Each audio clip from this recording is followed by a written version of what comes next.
Assalamualaikum warahmatullahi wabarakatuh. Bagaimana kabar puasanya teman-teman? Sangat produktif ya, semoga lancar.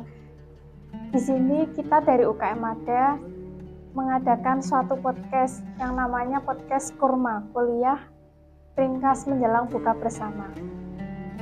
Di sini kita akan memberikan pertanyaan-pertanyaan dan informasi penting bagi teman-teman. Nah, di sebelah saya ini sudah ada narasumber yang sangat luar biasa yang bernama Mbak Koridul Yumna atau bisa dipanggil dengan Mbak Nana. Kita akan mengangkat tema yang sangat dekat sekali dengan era milenial karena berkaitan tentang perkembangan teknologi.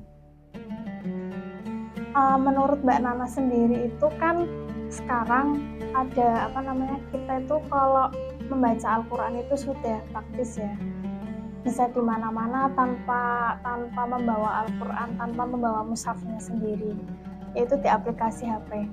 Nah, menurut Mbak Nana, apakah membaca Al-Quran itu boleh? Membaca Al-Quran di aplikasi itu boleh secara agama, dan apa sih Mbak hukumnya? Iya, jadi sekarang teknologi itu berkembang mengiringi kehidupan manusia. Jadi nggak hanya sebagai sarana komunikasi ataupun hiburan dalam untuk meningkatkan kualitas ibadah, juga terdapat aplikasi Al-Quran digital.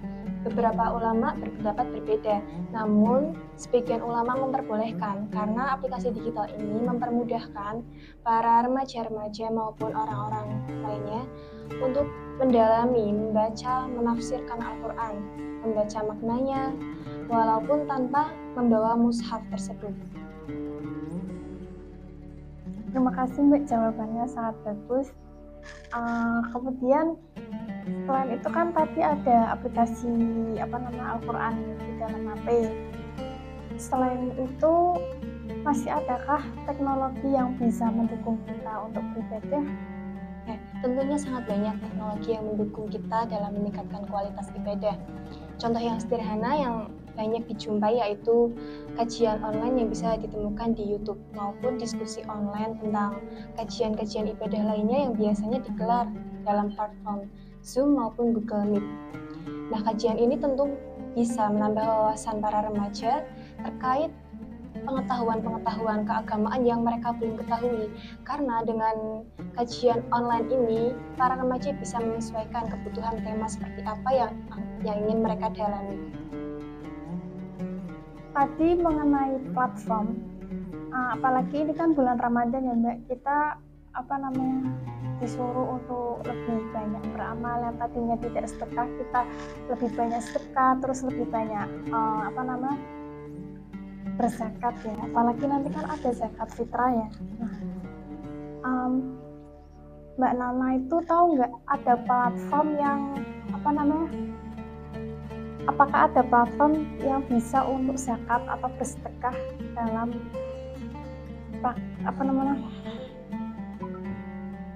yang aman dan praktis? Ya, dalam teknologi ya. Ya. Jadi selain tadi kajian dan juga aplikasi Al-Quran digital, teknologi juga sudah memudahkan dalam keagamaan, yaitu dengan cara zakat maupun donasi online. Salah satu platform untuk mempermudah zakat yaitu ada Basnas, Badan Zakat Nasional, ada Lazis NU, ada juga Lazis Muhammadiyah. Basnas ini mengelola zakat yang diterima dari masyarakat. Kemudian ada juga kaum duafa yang bertugas menyalurkan bantuan atau zakat tersebut kepada yang lebih membutuhkan.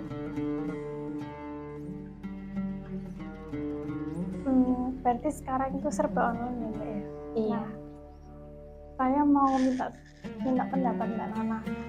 Sekarang itu kan ngaji online itu kan juga sudah banyak yang sudah diupload di YouTube. Misalkan ada kajian online Isbah, terus Kausar, terus apalagi itu sudah lengkap semua ya di YouTube. Misalnya ada Ustadzah Okistiana Dewi. Nah, menurut Mbak Nana, kelebihan dan kekurangan ngaji secara online dan secara offline, secara langsung kita datang ke majelis itu, kelebihan dan kekurangannya itu apa Mbak? Kajian online. Jadi kalau membahas kelebihan kajian online itu juga banyak kelebihannya. Kita bisa memilih pembicara dari kajian tersebut sesuai yang kita suka, yang kita minati. Kadang yang sedang tren itu Ustazah Okistiana, terus ada juga yang lainnya. Kelebihannya itu remaja bisa memilih tema yang mereka butuhkan, memilih perbincangan yang mereka belum tahu sebelumnya. Namun kekurangannya juga ketika mereka mendengarkan kajian lewat online, kadang notifikasi-notifikasi dari sosial media juga mengganggu konsentrasi mereka. Jadi gangguan-gangguan itu justru mengurungkan niat mereka untuk menambah pengetahuan mereka. Seperti itu. Baik, berarti kan yang dibicarakan Mbak Nana informasi dari media sosial. Nah, sekarang itu kan saya lihat itu ada syair top itu ya Mbak, yang lagi viral lah. Itu kan ada yang berpendapat kalau syair top itu katanya dari imam yang sangat syair yang ditulis oleh imam besar dari Mekah. Tapi ada juga yang berpendapat bahwa syair itu mengandung makna bahwa wanita yang belum dihalalkan. Tapi saya lihat anak-anak sekarang itu menggunakan sound itu ketika melakukan ibadah Ramadan. Nah, menurut Mbak Nana, bagaimana cara membedakan informasi keislaman yang valid dan menyesatkan di media sosial? Ya, ini juga termasuk kekurangan dari kajian online. Jadi ketika kita mendengarkan kajian online, kita nggak tahu sanadnya dari mana, kita nggak tahu informasi itu sudah pasti benar atau belum. Jadi ketika kita mendengarkan kajian, lebih baik kita itu mendengarkan dari platform yang sudah terpercaya, seperti Kemenak, MUI, dan lainnya.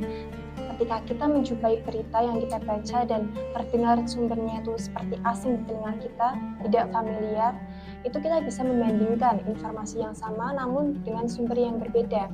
Kemudian jika masih ada keraguan, kita sebagai yang mendapat pendidikan, mempunyai guru, juga bisa ditanyakan kepada guru-guru kita. Kalau ngaji itu kan pasti ada live streamingnya ya Mbak ya. Pendapatnya Mbak Nana, seberapa besar sih pengaruh live dalam generasi muda untuk memahami agama Islam sendiri? Ya. Jadi selain konten kreator, konten-konten lainnya itu ada yang menarik minat generasi muda, yaitu live streaming. Mereka itu bisa menghabiskan waktu berjam-jam, bahkan menghabiskan waktu tidur mereka. Malam-malam mereka nonton live streaming. Nah, jadi live streaming itu mempunyai pengaruh yang sangat besar untuk mereka meningkatkan kualitas diri. Jika mereka menyadari, live streaming itu banyak yang membahas ilmu pengetahuan yang belum mereka ketahui. Banyak mereka membahas tips-tips, cara-cara untuk meningkatkan value diri mereka sendiri. Jadi ketika seorang konten kreator maupun pembicara mengadakan live streaming, itu pasti remaja itu akan mencari konten-konten atau pembicaraan yang relate dengan kehidupan mereka. Jadi live streaming ini memang punya pengaruh yang besar untuk menarik remaja-remaja agar menyadarkan dirinya untuk tetap belajar hal-hal yang belum mereka ketahui. Nah, kan sekarang sudah era digital ya Mbak, apalagi yang namanya HP itu pasti sudah kebutuhan primer bagi setiap manusia. Kita sebagai umat Islam itu bagaimana sih cara memanfaatkan teknologi dan cara mengatur teknologi agar kita itu tidak berkonsumsinya berlebihan gitu loh. Jadi yang pertama kita itu tentu tahu manajemen waktu. Kita tahu batas penggunaan handphone sehari-hari itu alangkah baiknya berapa lama.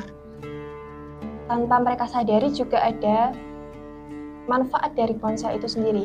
Ketika kita berada di sebuah kesibukan, kegiatan, acara, dan sudah hampir memasuki waktu sholat, kadang kita bertanya, ini sudah adzan atau belum? Nah, dengan teknologi kita bisa memanfaatkan hal tersebut. Ada yang namanya pengingat azan. Ketika kita minta pengingat azan itu akan ada notifikasi memasuki adzan zuhur atau memasuki waktu sholat asar. Jadi ketika kita berada di tengah kesibukan yang nggak memungkinkan kita untuk mendengar azan, kita sudah tahu kalau itu sudah memasuki waktu sholat. Oke, Mungkin itulah jawaban-jawaban dari Mbak Nana. Semoga bisa bermanfaat ya bagi kalian semua. Terima kasih untuk Mbak Nana sudah meluangkan waktu dan tenaga pikirannya sampai di sini. Saya sebagai pembawa acara memohon maaf yang sebesar-besarnya. Wassalamualaikum warahmatullahi wabarakatuh.